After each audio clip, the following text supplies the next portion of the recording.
샬롬. 주일 저녁 예배에 오신 모든 성도 여러분들을 환영하고 축복합니다. 이제 다 함께 자리에서 일어나셔서 사도신경하심으로 우리 신앙을 고백하겠습니다. 나는 전능하신 아버지 하나님 천지의 창조주를 믿습니다. 나는 그의 유일하신 아들 우리 주 예수 그리스도를 믿습니다.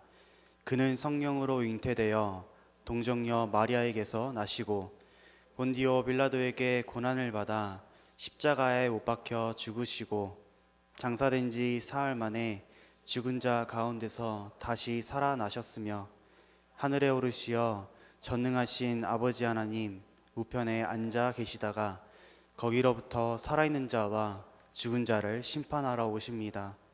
나는 성령을 믿으며 거룩한 공교회와 성도의 교제와 죄를 용서받는 것과 몸의 부활과 영생을 믿습니다. 아멘.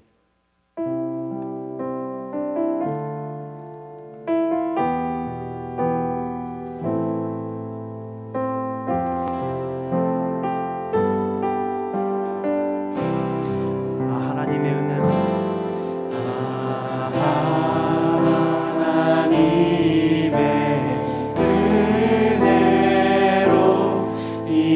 있을 데 없는 자 왜 구속하여 주는지 난 알 수 없도다. 하나님의 은혜로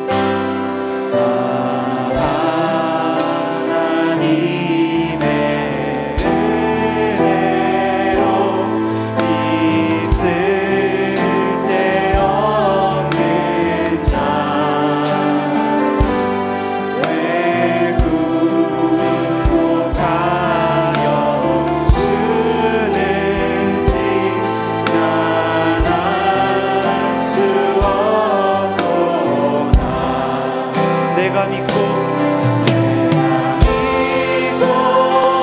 또 의지함은 내 모든 형편 사랑하는 주님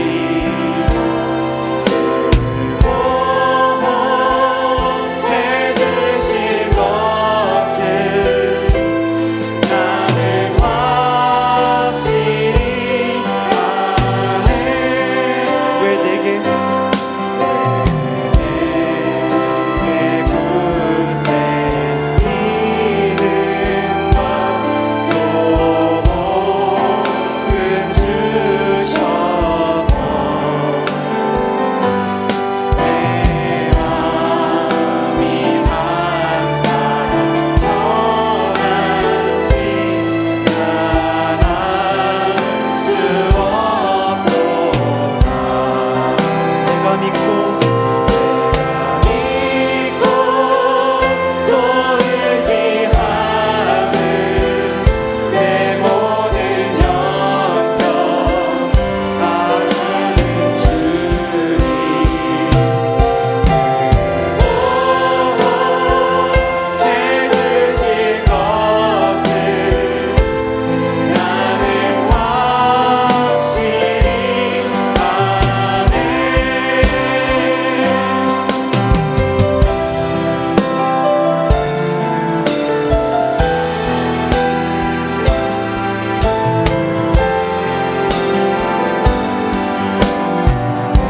왜 내게 성령 주셨어? 왜 내게 성령 주셔서 내 마음을 감동해 주 예수 믿게 하는지 난 알 수 없도다. 주 언제 강림하실지 언제 강림하실지 또 밤의 홍가제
자리에 앉으셔서 하나님을 찬양하겠습니다.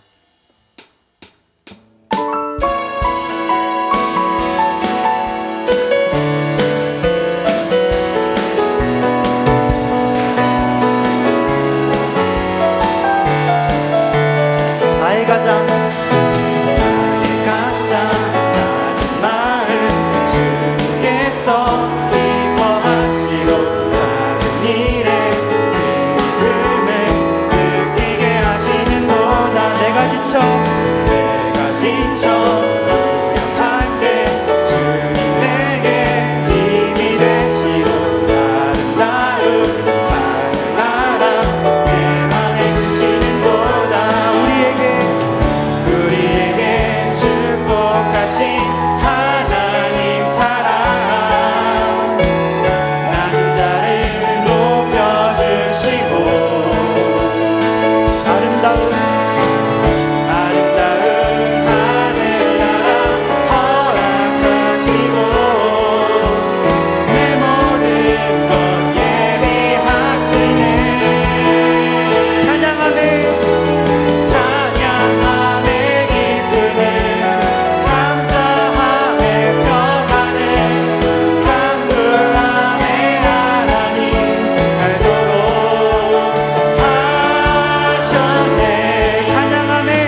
사랑에 매여 오직 주의 사랑에 매여 내 영 기뻐 노래합니다. 이 소망의 언덕 기쁨의 땅에서 주께 사랑드립니다. 오직 주의 임재 안에 오직 주의 임재 안에 갇혀 내 영 기뻐 찬양합니다.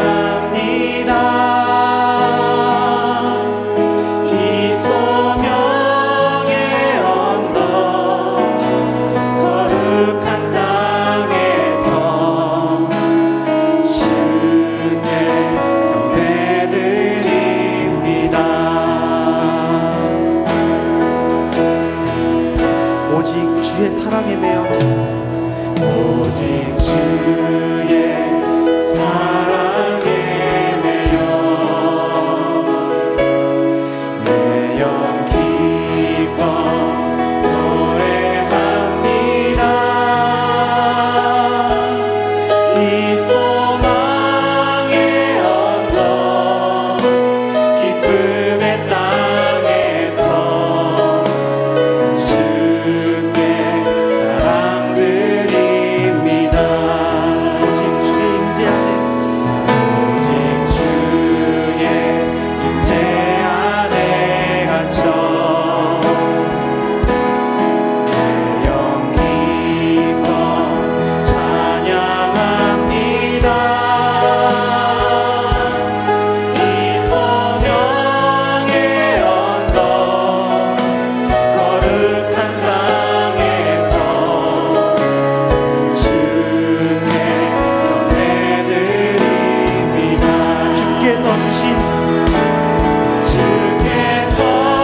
주신 모든 은혜 나는 말할 수 없네. 내 영혼 즐거이 주 따르렵니다. 주께 감사드립니다. 주께서 주신 모든 은혜 나는 말할 수 없네. 내 영혼 즐거이 주 따르렵니다. 주께 감사드립니다.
나는 말할 수 없네. 내 영혼 즐거이 주 따르렵니다. 주께 내 삶 드립니다.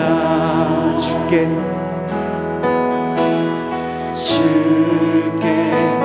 삶 드립니다.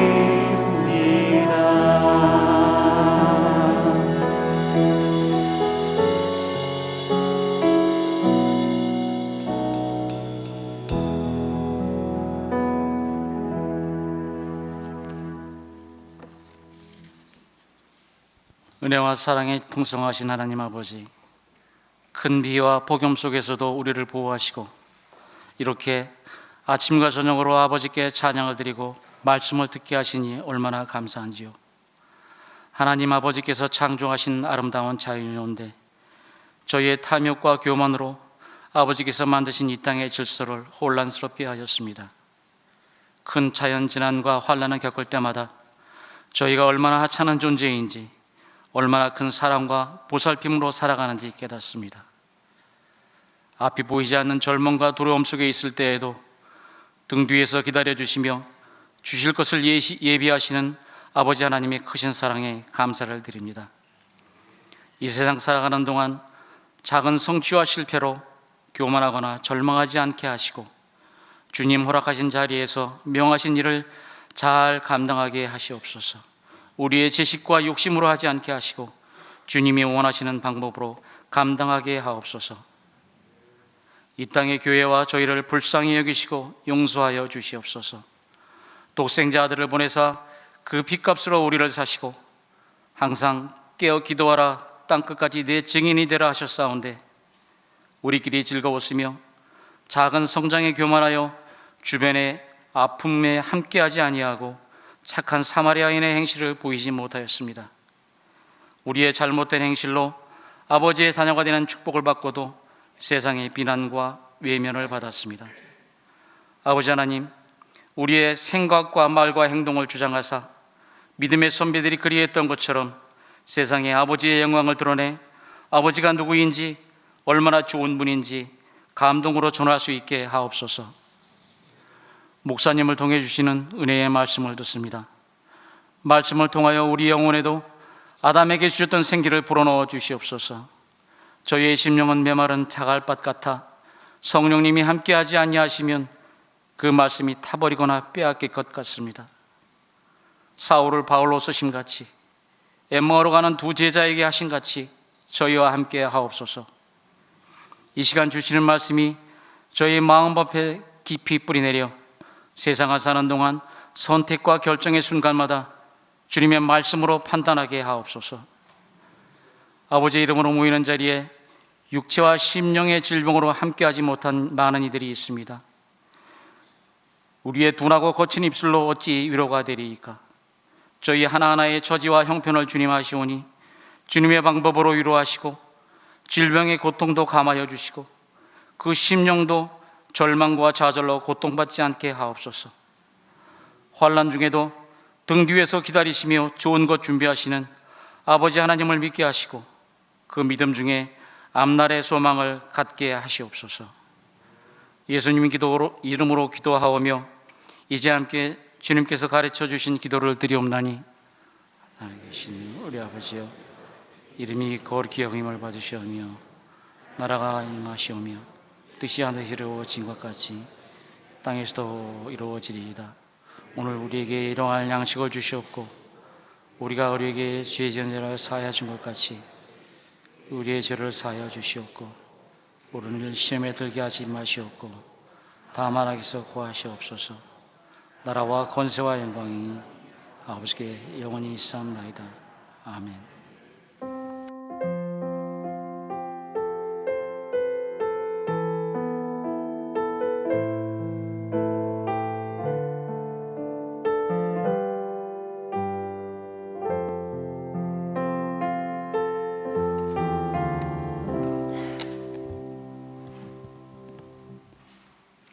이번 함께 보실 하나님 말씀은 신약성경 골로새서의 말씀입니다.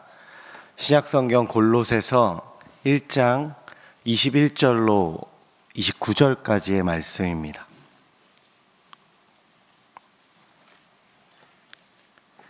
신약성경 골로새서 1장 21절부터 29절까지의 말씀을 함께 보도록 하겠습니다.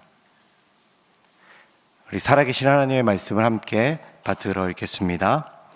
전에 악한 행실로 멀리 떠나 마음으로 원수가 되었던 너희를 이제는 그의 육체의 죽음으로 말미암아 화목하게 하사 너희를 거룩하고 흠없고 책망할 것이 없는 자로 그 앞에 세우고자 하셨으니 만일 너희가 믿음에 거하고 더 위에 굳게 서서 너희 들은 바 복음의 소망에서 흔들리지 아니하면 그리하리라. 이 복음은 천하 만민에게 전파된 바요 나 바울은 이 복음의 일꾼이 되었노라. 나는 이제 너희를 위하여 받는 괴로움을 기뻐하고 그리스도의 남은 고난을 그의 몸된 교회를 위하여 내 육체에 채우노라. 내가 교회의 일꾼 된 것은 하나님이 너희를 위하여 내게 주신 직분을 따라 하나님의 말씀을 이루려 함이니라. 이 비밀은 만세와 만대로부터 감추어졌던 것인데 이제는 그의 성도들에게 나타났고 하나님이 그들로 하여금 이 비밀의 영광이 이방인 가운데 얼마나 풍성한지를 알게 하려 하심이라. 이 비밀은 너희 안에 계신 그리스도시니 곧 영광의 소망이니라. 우리가 그를 전파하여 각 사람을 권하고 모든 지혜로 각 사람을 가르침은 각 사람을 그리스도 안에서 완전한 자로 세우려 함이니 이를 위하여 나도 내 속에서 능력으로 역사하시는 이의 역사를 따라 힘을 다하여 수고하노라. 아멘. 오늘 본문 25절을 보시면 사도 바울은 자신을 가리켜서 교회의 일꾼이다 라고 고백하고 있습니다. 여기서 언급된 이 교회의 일꾼이라는 것은 단순히 목회자와 같은 어떤 성직을 말하는 게 아닙니다. 일꾼, 종을 의미하는 헬라어 디아코노스라는 단어가 여기서 쓰였는데요. 이 단어에서 영어의 디콘이라는 단어가 유래했습니다. 교회에서는 이 디콘이라는 단어를 집사라고 번역합니다. 그렇게 본문에서 말하는 이 일꾼이라는 단어, 교회에 일꾼 되었다라고 할 때 이 일꾼은 디아코노스는 성직자를 향한 표현이 아니라 매우 보편적으로 사용되는 교회의 모든 봉사자를 가리키는 표현이다라고 읽어야 합니다. 오늘날로 치자면 장로, 집사, 권사 이 항존직은 물론이거니와 어떤 모양으로건 교회에서 섬기고 있는 모든 사역자들을 가리키는 용어가 오늘 25절에 나오는 교회의 일꾼이라는 표현이라는 겁니다. 사도 바울이 이를 강조하며 자기가 교회 일꾼 되었다 말하며 교회 일꾼 된 것이 무엇 때문인지 그것에 대해서 증언하고 있는 이유가 있습니다. 당시 이 편지를 받고 있었던 골로새 교회가 봉착한 이 영적인 위기를 타개하기 위해서는 교회에 필요한 것이 다름이 아니라 참된 교회의 일꾼이었기 때문입니다. 23절의 말씀을 보시면 굳게 서서 흔들리지 아니하면 뭔가 위기가 왔었다라는 그런 의미를 담고 있는 표현들이 등장하고 있는 이유가 바로 그렇습니다. 그렇게 굳게 서서 흔들리지 않는 이 복음의 일꾼, 교회의 일꾼들이 든든하게 교회 안에 세워져 있을 때 교회는 영적인 위기를 넘어설 수 있으며 주님의 몸된 교회로서 이 땅 가운데 아름답게 세워질 수 있기 때문입니다. 그렇다면 참된 교회의 일꾼이 되려면 무엇이 필요할까? 오늘 본문에서 사도 바울은 세 가지의 확신을 우리에게 강조하며 전해줍니다. 이것은 교회의 일꾼으로서 사도 바울이 가졌던 확신이자 오늘날 교회의 일꾼으로 사명을 다할 모든 성도가 지녀야 할 세 가지 확신으로 받아야 할 줄로 믿습니다. 이것을 이 시간에 살펴보려고 합니다. 교회 일꾼으로서 성도가 가져야 되는 세 가지의 확신, 그 내용이 무엇일까? 첫 번째로 필요한 확신은요, 복음의 소망에 관한 것입니다.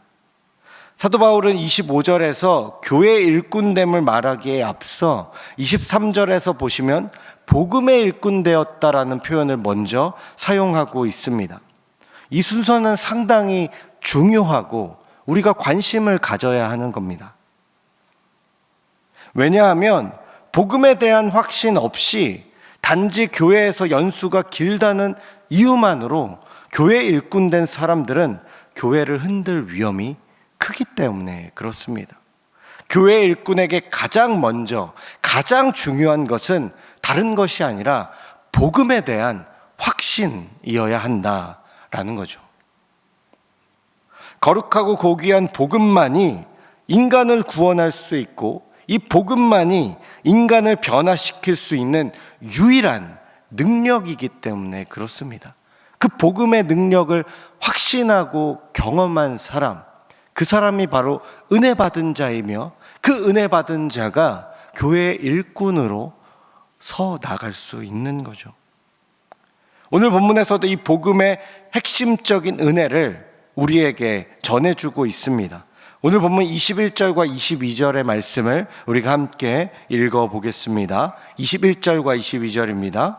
전에 악한 행실로 멀리 떠나 마음으로 원수가 되었던 너희를 이제는 그의 육체의 죽음으로 말미암아 화목하게 하사 너희를 거룩하고 흠없고 책망할 것이 없는 자로 그 앞에 세우고자 하셨으니, 복음으로 말미암아 구원이 일어나기 전에 우리는 하나님의 진노를 피할 수 없었으며 하나님의 진노로부터 가까이 있었던 운명이었습니다. 성경은 이를 뭐라고 표현하냐면 하나님과 원수되었다라고 했어요. 천지 만물을 지으신 하나님과 모든 생명과 만물의 주권자 되는 그분과 대적하는 존재, 그 원수된 것이 범죄한 복음으로 구원을 받아들이지 못한 인간의 모습이었다라고 표현합니다. 구원을 향한 인간의 그 큰 낭떠러지가, 그 간격이 얼마나 넓고 깊은지를 표현해주고 있는 구절입니다. 그러나 이제는 곧 예수 그리스도의 육체의 죽음으로 말미암아 하나님과 화목하게 되었다라고 성경은 말하고 있습니다. 죄 용서를 받았고 채울 수 없는 하나님과의 그 간격을 채우게 되었다라는 거죠. 복음의 능력은 이렇게 하나님과의 관계를 회복시키고 나아가 거룩하고 흠 없으며 책망할 것이 없는 새로운 삶을 부여해 주는 겁니다. 사람이 바뀐다는 것, 세상에선 참 어려운 일이라고 말합니다. 그러나 복음은 그 사람을 바꿉니다. 그 변화를 경험한 것이 아마 지금 이 자리에서 예배드리는 여러분들일 것이고 저희며 믿음으로 살아가는 이 땅의 모든 성도들이 아니겠습니까? 복음의 능력은 이처럼 위대합니다. 세상이 할 수 없는 일을 하는 것이 바로 복음의 놀라운 힘이라는 것입니다. 그리고 복음은 새로운 삶을 부여해 주기 때문에 그저 한 번의 감격적인 사건을 일으키고 끝나는 것이 아니라 계속 변화시켜 우리를 온전한 모습으로 서 나가게 합니다.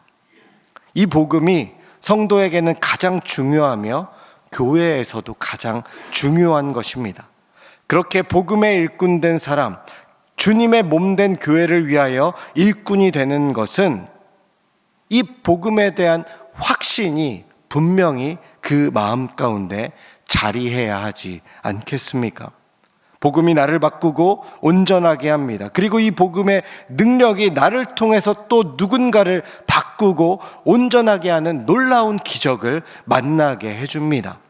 복음의 소망, 이에 대한 확신이 있는 사람만이 교회의 일꾼이 될 때, 그리고 그가 거룩한 책임을 잘 감당할 때 교회가 영적인 위기로부터 벗어나며 주님의 몸된 교회로 단단하게 세워져 나아갈 수 있는 것입니다. 여러분들에게 직분이 있습니까? 믿음의 사람이라고 고백하며 하루하루를 살며 교회에 섬기고 있습니까? 내가 가지고 있는 복음에 대한 확신을 점검해 보아야 합니다. 그리고 두 번째로 우리에게 요구하고 있는 확신은요, 섬김의 목적, 사역의 목적에 관한 것입니다. 어떤 영향력 있는 저널리스트가요, 이 시대의 그리스도인들, 현대의 그리스도인들을 풍자하며 이런 얘기를 했다고 합니다. 사람들은 교회에 간다. 왜 가는가? 아마도 교회에 가기 위해서 가는가 보다. 사람들은 예배를 드린다. 왜 드리는가? 아마도 예배를 드리기 위해서 드리는 모양이다. 사람들은 기도한다. 왜 기도하는가? 아마도 기도하기 위해서 기도하는 모양이다. 사람들은 성경 공부한다. 왜 공부하는가? 아마도 성경을 공부하기 위해서 하는 모양이다. 사람들은 봉사한다. 왜 하는가? 아마도 봉사하기 위해서 하는 모양이다. 무엇을 말하며 풍자하고 있는지 느껴지십니까? 그리스도인들은 목표를 상실한 채 종교적인 형식이나 행위 자체에만 치우친 신앙생활을 할 때가 다가온다라는 것이죠. 그것을 보고 이 저널리스트가 비판하고 있는 것입니다. 일종의 영적 매너리즘이라고 말할 수도 있죠. 예배가 날마다 감격이 되지 못하고 늘 갔던 시간, 늘 갔던 장소, 늘 보냈던 그 어떤 형식이 없으면 허전하니까 그것을 찾는 것, 이것이 바로 영적인 매너리즘이죠. 신앙생활, 믿음의 삶에 대한 분명한 목적과 근본을 잃어버리면 이런 영적인 매너리즘에 빠지게 되는 것입니다. 25절에서 이런 말씀이 있습니다. 우리 함께 읽어볼까요? 25절 말씀입니다. 내가 교회에 일꾼된 것은 하나님이 너희를 위하여 내게 주신 직분을 따라 하나님의 말씀을 이루려 함이니라. 성경은 우리가 직분받은 교회 일꾼됨의 목적을 분명하게 우리에게 말해주고 있습니다. 사도 바울이 일꾼된 것은 바울 자신의 개인적인 목적을 위함이 아니었습니다. 내가 직분을 받은 것, 내가 좋아하는 감정을 느끼기 위한 것 아니죠. 내가 어떤 사역의 사역자가 된 것, 세상에서 풀지 못했던 내 꿈을 해소하기 위함도 아니죠. 그렇게 할 수도 없습니다. 교회에 일꾼된 것은 결코 개인적인 욕망과 욕심이 개입할 수 없고 개입해서도 안 됩니다. 사도 바울도 자신이 교회에 일꾼된 것은 무엇 때문이라고 말합니까?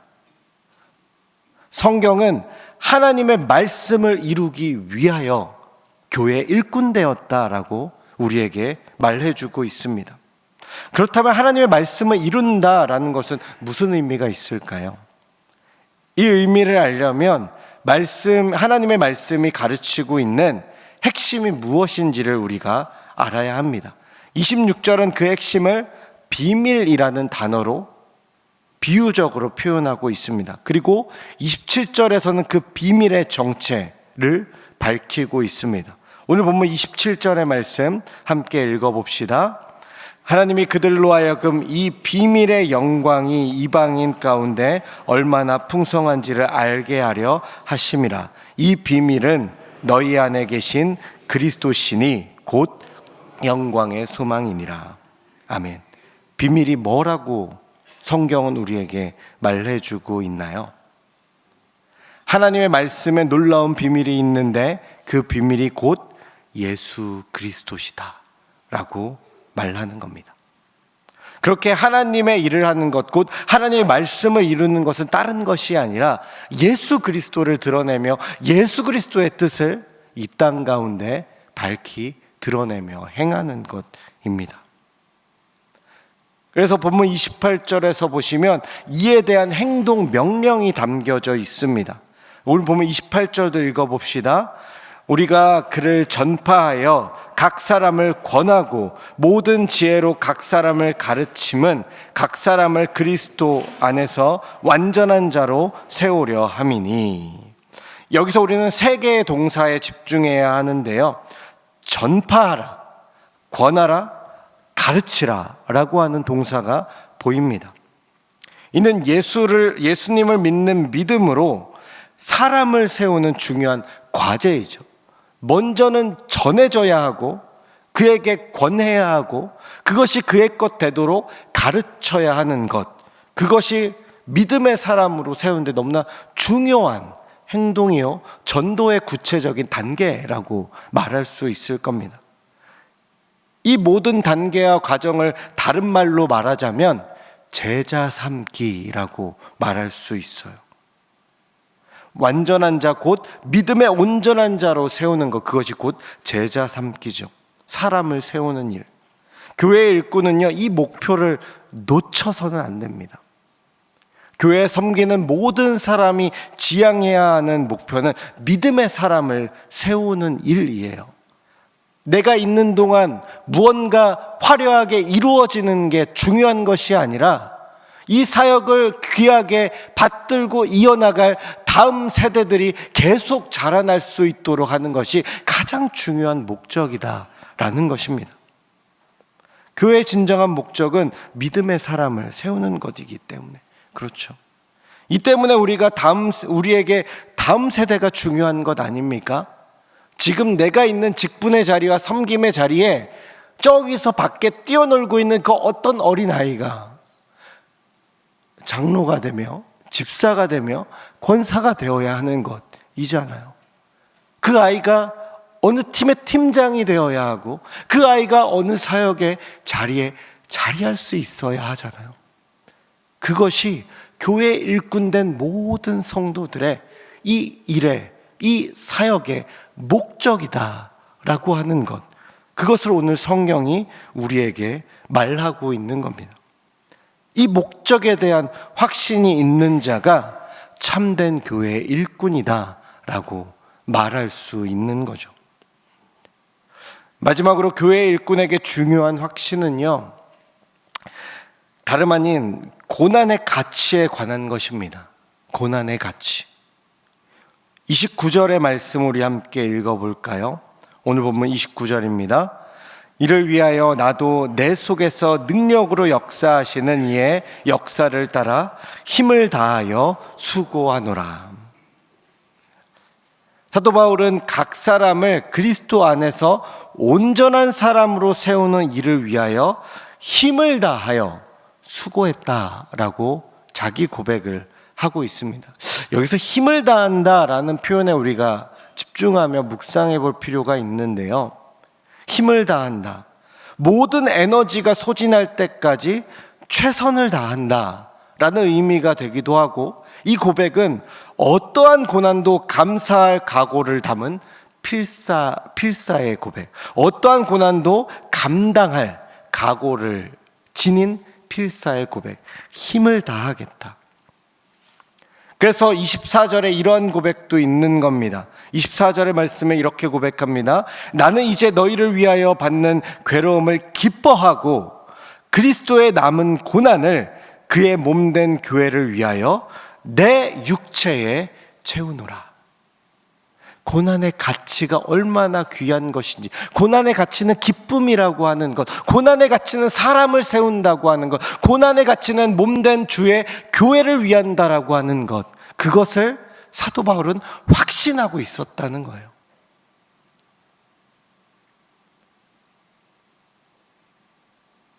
십자가의 고난 말고 또 무슨 고난이 남았기에 육신에 채운다고 하는 것일까요? 교회를 그리스도의 몸이라고 한다면 예수님이 이 땅에 계실 때 자신의 입술로 하나님의 나라를 선포하며 힘없는 사람을 만져주셨습니다. 이것이 이제 교회의 사명이잖아요. 그렇다면 예수님께서 이 땅에 계실 때 십자가의 고난을 당하신 것도 교회의 사명 아닙니까? 예수님이 채찍질 맞았던 것처럼 교회가 세상의 때론 채찍질 맞을 수 있죠. 그것이 예수님이 가셨던 길이며 우리가 그 길을 따라가고 있기 때문에, 그렇기에 교회에 일꾼된 그들은, 교회에 일꾼된 성도는 고난의 가치를 확신하며 내게 주어진 것들을 감당해 나아가야 하는 것입니다. 사도행전을 보시면요, 사도 바울이 다메섹 도상에서 환상 중에 예수님을 만납니다. 예수님께서 이렇게 말씀하셔요. 사울아 사울아 어찌하여 내가 나를 박해하느냐. 여러분, 사도 바울은요, 역사적인 예수를 만나지 못했습니다. 부활하신 이후에 사도 바울의 행적이 드러나요. 사도 바울이 예수님을 박해한 것이 아니라 사도 바울은 예수님을 믿는 교회를 박해했고 예수님을 믿는 성도를 괴롭혔습니다. 다메섹 도상도 왜 지나갔습니까? 교회 성도를 잔멸하고자, 싸그리 없애버리고자 그 길을 가고 있다 예수님을 만났어요. 교회의 성도를 괴롭히고 그들을 위협하는 사도 바울에게 예수님이 왜 나를 박해하느냐라고 말해요. 이 얘기는 무엇입니까?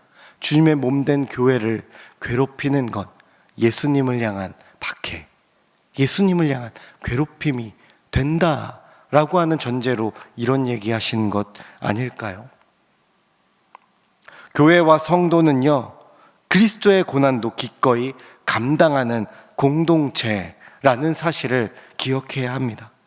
사도 바울은 이것을 자신의 육체에 채우고 있다 고백합니다. 그리스도와 함께 당하는 고난의 가치가 얼마나 귀한 것인가를 확신하는 자만이 할 수 있는 고백인 것이죠.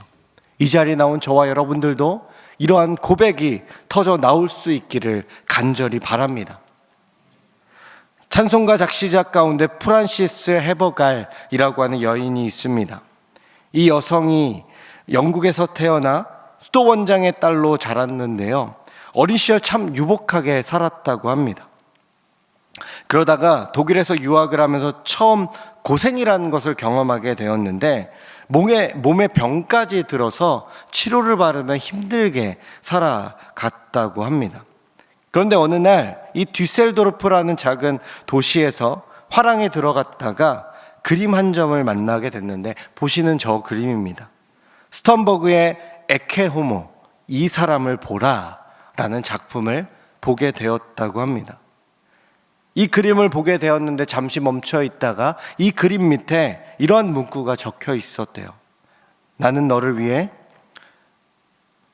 이 일을 행하였거늘 너는 날 위해 무엇을 하였느냐.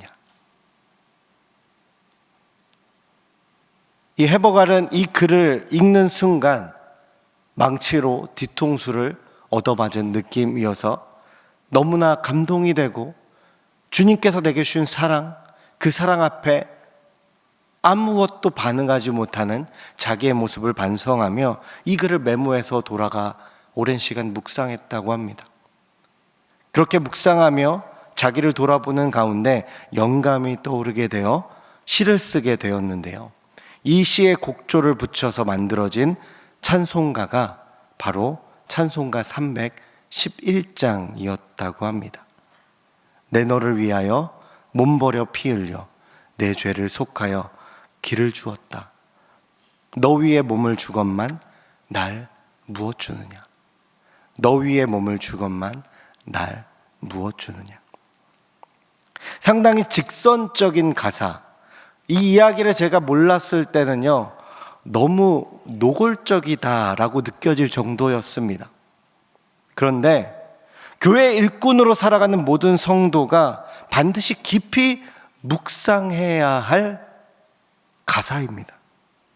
이사야서 53장의 내용을 너무 잘 알고 계시죠? 예수 그리스도의 맞음은 우리를 위한 평화와 나음 때문이었습니다. 나 살리고, 나 고치고, 나 회복하기 위해서 몸 버려 십자가를 지신 분, 그분이 나의 구세주 예수 그리스도. 그분 앞에 나는 어떻게 반응하고 있습니까? 그리스도의 고난을 내게 채우는 것은 피하지 말아야 할 성도의 결단입니다. 이에 대한 가치를 확신하는 사람만이 교회의 일꾼으로 설 자격이 있는 것이죠.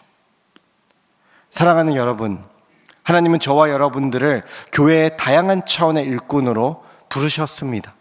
모든 성도가 주님께 부름받은 교회의 일꾼들이다라는 겁니다. 교회의 일꾼으로서 세 가지의 확신을 결코 잊지 맙시다. 복음의 소망에 관한 것, 섬김의 목적에 대한 것, 그리고 고난의 가치에 관한 것. 이 세 가지의 확신을 가지고 하나님 나라를 위하여 귀 쓰임 받는 믿음의 일꾼들 다 되시기를 주 안에서 축복합니다. 기도하겠습니다. 하나님 아버지, 그리스도의 놀라운 사랑, 이루 말로 다 표현할 수 없는 그 은혜 앞에서 나 무엇하고 있습니까?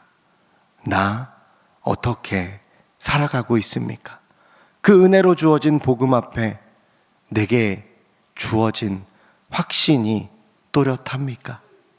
내게 주어진 사역과 섬김의 모든 것들 앞에 사람을 세우고자 하는 하나님의 뜻, 하나님의 목적에 확신하고 있습니까?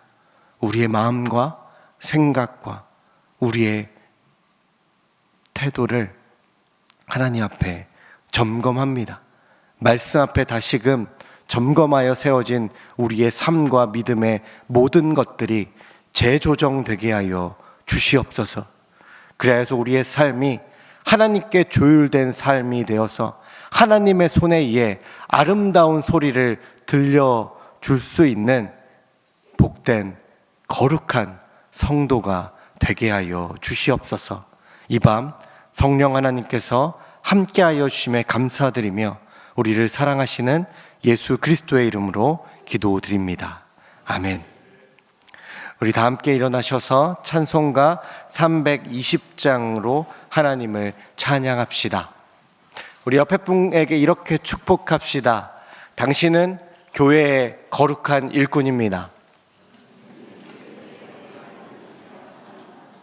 우리 찬송가 320장을 함께 찬양합시다.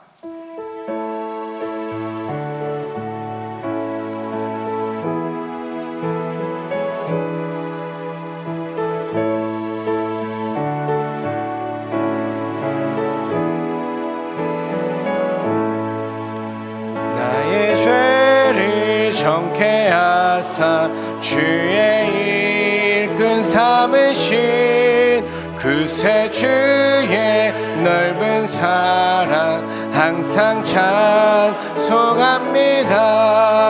나를 일꾼 삼으신 주 크신 능력 주시고 언제든지 주 뜻대로 사용하여 주소서.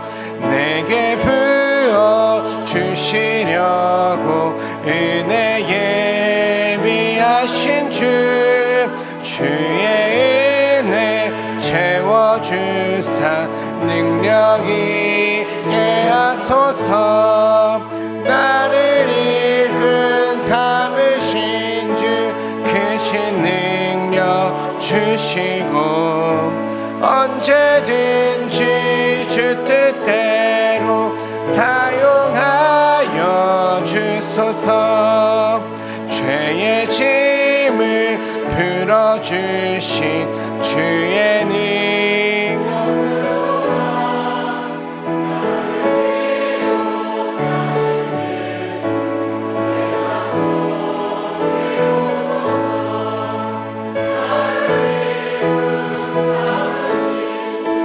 크신 능력 주시고 언제든지 주 뜻대로 사용하여 주소서. 주여 내게 성령으로 충만하게 채우사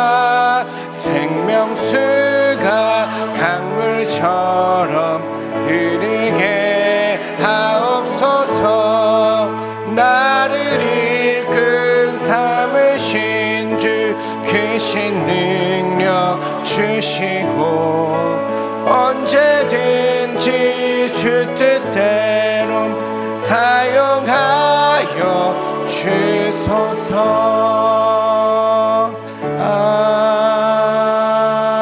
아멘. 거룩하신 하나님 아버지, 거룩하고 복된 주일을 허락하여 주시고 이른 시간부터 해가 진 저녁의 시간까지 하나님을 생각할 수 있게 하시니 감사합니다. 그 하나님이 허락하신 존귀한 아드님 예수 그리스도의 그 은혜의 복음이 오늘 나를 살게 했으며, 그 복음이 나를 초청하여 섬김의 자리, 수고의 자리에 설 수 있었습니다. 이 모든 것이 하나님의 은혜요, 하나님의 인도하심인 줄로 믿습니다. 이 가운데에서 우리 안에 있는 거룩한 확신이 더욱더 또렷해지기를 간절히 원합니다. 복음의 소망에 관한 것, 섬김의 목적에 관한 것, 그리고 고난의 가치에 관한 것, 그것이 우리들의 마음에 새기어져서 이 확신을 가지고 주님께서 허락하신 이 거룩한 교회를 위하여, 하나님의 나라를 위하여 섬겨 나아가는 복된 성도들 다 되게 하여 주시옵소서. 그 섬김 가운데 하나님 주시는 놀라운 은혜가 있는 줄 압니다. 주님께서 뿌리신 복음의 씨앗으로 말미암아 30배, 60배, 100배, 10,000배의 은혜가 넘쳐나게 하여 주시옵소서. 이 밤 이 예배의 시간도 주님 앞에 빈손으로 나오지 아니하고 작은 예물을 드립니다. 이 예물 가운데 저희들의 마음과 저희들의 고백과 저희들의 간구들 담아 드립니다. 작은 물질이지만 하나님 받으셔서 하나님의 나라를 위하여 사용하여 주시고, 그 가운데 담겨져 있는 마음 하나하나 세심하게 살펴주시사 날마다 하나님으로 말미암아 만족하며 하나님으로 말미암아 기뻐하며 하나님을 위하여 하는 섬기는 일들을 기뻐하며 즐길 수 있는 모든 주의 자녀들 되게 하여 주시옵소서.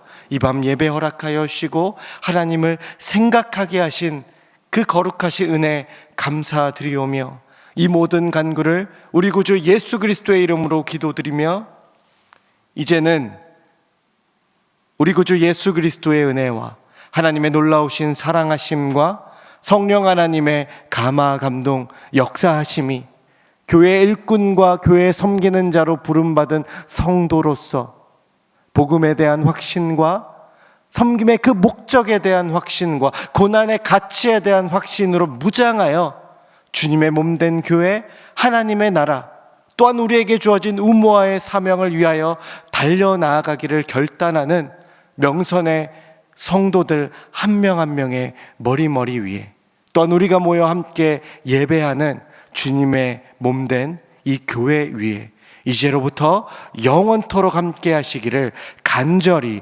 축원하옵나이다. 아멘.